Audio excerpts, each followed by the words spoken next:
में सबसे ज़्यादा जो खबरें आग लगने की आती है वो उदयपुर और उदयपुर के आसपास क्षेत्रों से ही आती है।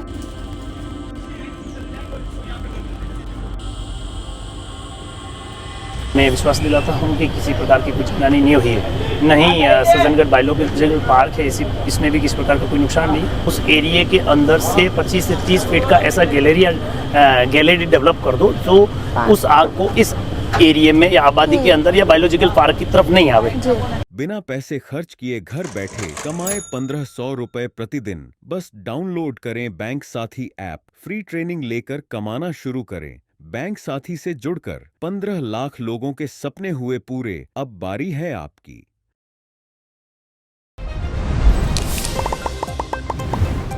उदयपुर के आसपास रहने वाला जितना भी लोग हैं वे ई खबरों कई ज़्यादा वाकिफ हैगा, क्योंकि आए दिन गर्मी के महीने वनाने सुनवाने मिले हैं कि उदयपुर और आसपास री जो पहाड़ियाँ हैं वठे आग लगी। फिलहाल हमारे पीछे सज्जनगढ़ की पहाड़ी और अठे भी आप देख सकोगा कि किस तरह धुआं उठ रहा है। एक बड़ी मात्रा में जो एरिया है, जो जगह है, वो जंगल बिल्कुल धधक गयो है। गर्मी इरो एक बहुत बड़ो कारण है और इसके अलावा कई सारी जो वनस्पति वटे इकट्ठी हो जाए या पतझड़ के बाद जो पत्तियां इकट्ठी हो जाए उरू भी जो है इतरी आग फैलवारो काफ़ी ज़्यादा डर रहे हैं, जो सच होते तो को भी पीछे दिखाई दे रही है। इसके अलावा अगर बात करें तो क्योंकि पहाड़ियाँ ऊंचाई पर स्थित है तो हवा चालवाऊ जो है आग लगातार बढ़ती जावे। फिलहाल जो दमकल है, फायर ब्रिगेड है, वह मौजूद है और कोशिश कर रही है कि आग पे जो है काबू पा लियो जाए। पूरे प्रदेश की अगर बात करा तो सबू ज़्यादा इस तरह की जो घटना हमें आवे है वो उदयपुर और उदयपुर के आसपास वो ही आवे है। फिलहाल मौका पर मैं लोग मौजूद था, जितनी भी आगे जितनी भी जानकारी है फायर लाइन की जितनी भी जानकारी वो आपने ये वीडियो में देंगे। जितना भी दर्शक है वनाने समझे राम राम नमस्कार खमा गणी मुँह किंजल और आप देख रहे हैं उज्जल कुमेवार। उदयपुर रे सज्जनगढ़ सेंचुरी री तलहटी में स्थित बायोलॉजिकल पार्क में रविवार ने आग लागी। देखता ही देखता आग विकराल रूप ले लियो।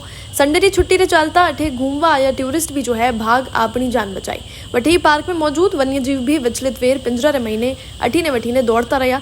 कुछ वन्य जीवा रे पिंजरा तक आग पहुंचवा रे बाद वठे आग स्टाफ लगाया गयो। इसके बाद फायर ब्रिगेड री 3 गाड़ियां वठे पहुंची और करीब 1 घंटा 45 मिनट री मशक्कत रे बाद आग पर काबू पायो। इस घटना रे बाद बायो पार्क ने बंद कर दियो गयो है।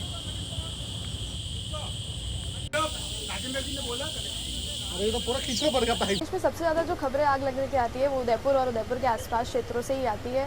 अभी भी सज्जनगढ़ की पहाड़ियाँ धधकी हुई है और लगातार हम मार्च महीने से ही इस तरह की खबरें देखते हैं और सुनते आ रहे हैं। क्या कारण इसका मान रहे हैं और किस तरह से फायर डिपार्टमेंट काम कर रहा है? निश्चित रूप से उदयपुर काफ़ी फॉरेस्ट एरिया है और रेवेन्यू लैंड है जो खाली और ओपन और पहाड़ी इलाका है। विशेष करके गर्मी के मौसम में उस एरिया के अंदर जो ग्रास है वो पूरा सूख जाता है और लिटरना घास है विशेष करके आग को बढ़ावा देता है। तो आप लोग सज्जनगढ़ एरिया के अंदर अभी जो फायर कॉल चल रहा है, मैं खुद मौके पे हूँ, मेरी टीमें लगी हुई है यहाँ पे। और उदयपुर के अंदर पिछले महीना 1.5 महीने से जैसे गर्मी बढ़ी है तो इस प्रकार के फॉरेस्ट फायर का जो रेशियो है वो बढ़ गया है। इसी के साथ साथ में जो ट्रांसफार्मर की फायर है, इलेक्ट्रिक शॉर्ट सर्किट्स है, इनके गर्मी के मौसम में विशेष करके इस प्रकार के फायर कॉल हमें मिलता है। तो इसको लेकर के नगर निगम का अग्निशमन टीम 6 स्टेशन है जो 24 आवर्स काम करते हैं और मैं विश्वास दिलाता हूँ कि किसी प्रकार की कुछ हानि नहीं हुई है।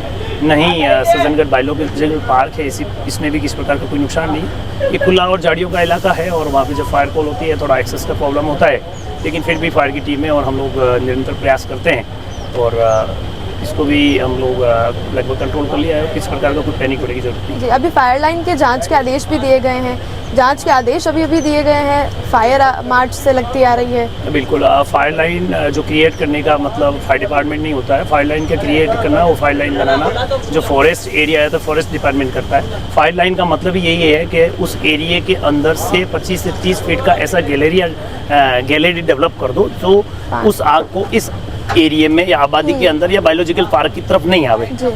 फायर लाइन का मतलब ये ही होता है और वो काम उन वन विभाग को और जो रेवेन्यू के लैंड है तो रेवेन्यू डिपार्टमेंट को करना होता है। फायर डिपार्टमेंट का काम है कि कहीं यदि कोई इमरजेंसी होती है तो उस इमरजेंसी में आकर पे काम करना और एक्सिक्यूट करना। ठीक है, अभी सज्जनगढ़ आसपास के तो तैयारियां पूरी हैं क्योंकि इस तरह की खबरें और हमें सुनने को मिल सकती हैं। बिल्कुल 100% आप लोग खुद देख रहे हैं। मैं खुद मौके पे पहुंचा हूँ एज ए मुख्य अग्निशमन अधिकारी और मेरी 3 गाड़ियाँ यहाँ मौके पे लगी हुई है और जिस टाइप से हवा का डायरेक्शन है, हवा का डायरेक्शन चेंज होता रहता है तो हम गाड़ियों का मूवमेंट भी चेंज करते रहते हैं। और उदयपुर के अंदर पिछले 1-1.5 महीने के अंदर हम लगभग 500 से 600 कॉल तक पहुँच गए हैं। तो काफ़ी बड़ा फिगर है, क्योंकि फॉरेस्ट फायर है, गर्मी का भी मौसम बढ़ता है, तो उससे भी फायर कॉल इंक्रीज होते हैं। विशेष करके शॉर्ट सर्किट है, हाईवे चलते हैं, हाईवे पे भी जो लंबे ट्रक और इस टाइप की जो गाड़ियाँ चलती है, तो उसका भी एक कारण रहता है कि गाड़ियों के अंदर भी फायर कॉल होते हैं, ट्रांसफार्मर होते हैं, इंडस्ट्रीज़ के अंदर भी मेजर कॉल होते हैं और